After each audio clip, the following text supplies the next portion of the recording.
नमस्कार, मैं एस्ट्रोलॉजर रोजी देव शास्त्री। आज का जो टॉपिक है, वैसे तो ये टॉपिक को मैंने सोचा था कि एक सीरीज़ में करेंगे।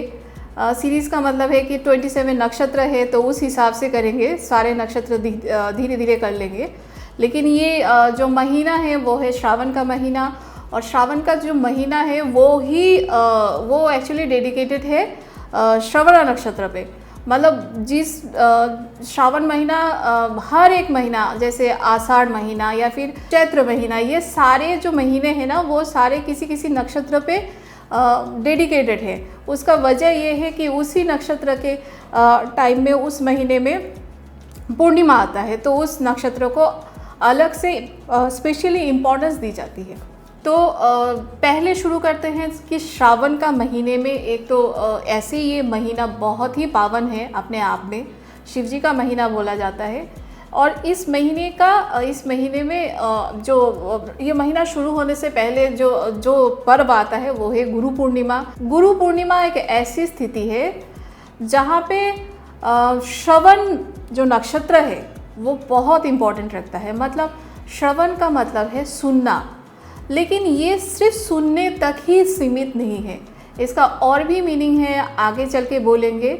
लेकिन शुरुआत एक तो है गुरु पूर्णिमा, जहाँ पे हमें अपने जीवन के सबसे बड़े गुरु यानी कि देवों के देव महादेव मिले हैं। कहा जाता है कि जब कुछ नहीं था, ऐसा एक पूरा कहानी मैं आपको सुनाती हूँ। जब कुछ नहीं था तो कोई एक इंसान जो शिव जी जैसे दिखते थे, तो तब लोग नहीं जानते थे कि वो शिव जी हैं। तो वो ऐसे ही बहुत ध्यान में एकदम पड़े थे।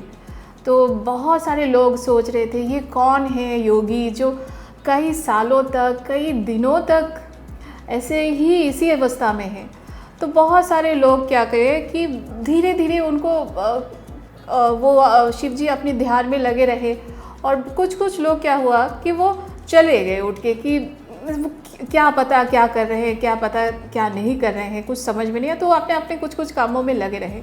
लेकिन उस समय 7 ऐसे ऋषि थे जो वो देखते रहे कि आखिर ये इंसान है कौन, या ये कौन है जो ध्यान कर रहे हैं। तो जब वो प्रोसेस काफ़ी दिन तक चला, तो जब शिव जी का ध्यान टूटा तो उन्होंने देखा कि उनके सामने 7 ऋषि हैं। और वो 7 ऋषि, उन्होंने ये समझा कि यही 7 ऋषि हैं जो वेट कर सकते हैं, जो कई साल तक वेट कर सकते हैं इसी जिज्ञासा में कि हमें ये इंसान, जो ये हमारे सामने जो योगी बैठे हुए हैं, वो हमें क्या ज्ञान देंगे और कैसे वो इतने सालों से या फिर इतने दिनों से ध्यान में लगे हैं। तो उसी समय जो सिचुएशन जो बना था, तो उसी तिथि जो बनी थी, तो वही गुरु पूर्णिमा। और जो महीना था उसके बाद आ गया जो श्रावण का महीना आ गया था। तो उस समय जो सिचुएशन था, जो नक्षत्र से ऐसा बोला जाता है कि जिस नक्षत्र में शिव जी ने अपना जो बात शुरू की थी, जो ज्ञान बोलना शुरू किया था, वो था श्रवण नक्षत्र। तो ये था ये कहानी, एक स्पिरिचुअल कहानी जो ऐसे बोला जाता है। और अगर एस्ट्रोलॉजिकली देखें तो श्रावण महीना नक्षत्र जो उसके बारे में अभी मैं बोलूँगी। तो ये था श्रवण जो नक्षत्र है, शुरुआत कहाँ से हुई है, ये था इसके पीछे की कहानी। अब एस्ट्रोलॉजिकली समझते हैं। श्रवण नक्षत्र का जो सिंबल है वो है 3 मतलब फुटप्रिंट है। ये फुटप्रिंट 3 फुटप्रिंट है। ये 3 फुट यानी कि जो विष्णु जी हैं उनके जो 3 पग में उन्होंने पूरे विश्व को अपने अधीन कर लिया था, और इसी फुटप्रिंट को समझाया जाता है। तो यानी कि ये विष्णु जी का वामन अवतार को कहीं ना कहीं रिप्रेजेंट करता है। अगर पक्षी की बात करें तो ये स्वर्ण जो पक्षी होता है, जो उसको रिप्रेजेंट करता है। यानी कि एक चीज़ होता है कि यानी कि जिन भी लोगों का श्रवण नक्षत्र है, उनके चार्ट में है, तो ये बहुत अच्छे से ये जानते हैं कि उन्हें क्या स्वर्ण की तरह ही बिहेव करते हैं। जैसे कि उनको ये पता होता है कि मुझे ये ही चाहिए लाइफ में। मतलब बहुत सारे कोई सपोज़ कोई एक नॉर्मल एक वर्कशॉप हो रहा है और बहुत सारी चीज़ों में लोग बातचीत कर रहे हैं, लेकिन श्रवणा नक्षत्र के लोगों को ये पता होता है कि इस वर्कशॉप में हमें क्या लेना है, मतलब जो जिस्ट है, जो क्रीम है, वही वो चीज़ ले लेते हैं और बाकी चीज़ें जो नहीं लेना है वो उनको ये फिल्ट्रेशन कैपेसिटी बहुत ज़्यादा होती है। दूसरी चीज़ है कि ये लोगों की जो श्रवण जो सुनने की जो कैपेसिटी है या जो स्मृति है बहुत अच्छी है, वो सुन के बहुत सारी चीज़ें याद रख लेते हैं। फिर ये श्रवणा नक्षत्र जो है वो एनिमल में रिप्रेजेंट करता है, मंकी, फीमेल मंकी रिप्रेजेंट करता है, तो थोड़े से चंचल होते हैं स्वभाव के, लेकिन अगर देखा जाए तो मंकी बहुत ही एनर्जेटिक होते हैं। ये एनर्जी उनके काम में आता है। एक काम में आता है, ये श्रवणा नक्षत्र है ही मकर राशि में, एक तो काम आता है कि ये लोग जिस भी काम को पकड़ते हैं उसे कंप्लीट करके ही छोड़ते हैं, या फिर कोई भी फैला हुआ प्रोजेक्ट की ही बात कर रहे हो, या फिर कोई भी फैला हुआ काम जो बहुत दिनों से कोई समेट नहीं पा रहा या फिर जिसकी हालत बहुत ख़राब है, तो वो वाले नक्षत्र के लोग उसे समेटना या फिर उसको कैसे ऑर्गेनाइज करना ये बहुत अच्छे से जानते हैं। तो ये जो सारी जो क्वालिटी है ना, तो आपको दिखेंगे कि ये ही श्रवणा नक्षत्र के लोग हैं, ये ऐसे बिहेव करते हैं।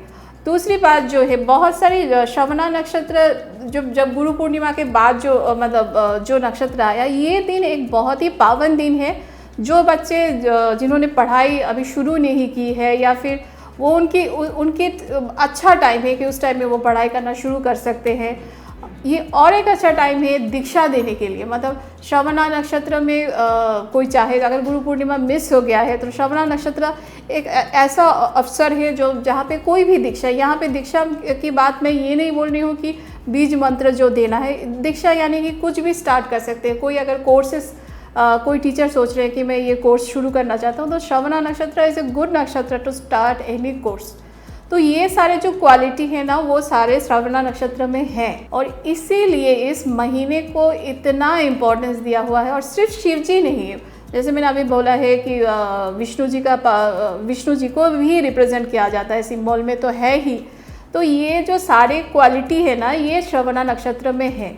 तो मुझे लगता है कि आपको ये नक्षत्र के बारे में जान के बहुत अच्छा लगेगा और ज़रूर मुझे शेयर कीजिए कि आपका कौन सा नक्षत्र है, और अगर किसी को श्रवणा नक्षत्र है और आपको पता है कि उनको है, तो उनका बिहेवियर भी क्या ऐसा ही है, ये ज़रूर लिख के मुझे कमेंट में शेयर कीजिएगा। तो अगर आपको मेरा वीडियो इन्फॉर्मेटिव लगा, अच्छा लगा, तो ज़रूर सब्सक्राइब कीजिए, बेल आइकन को प्रेस कीजिए। अगर आप बेल आइकन प्रेस नहीं करेंगे तो आपको नोटिफिकेशन नहीं मिला। फिर भी लाइफ में थोड़ा बहुत तो प्रॉब्लम हर किसी का रहता है, फ़ोन कीजिए, बुक कीजिए और चले आइए। नमस्कार।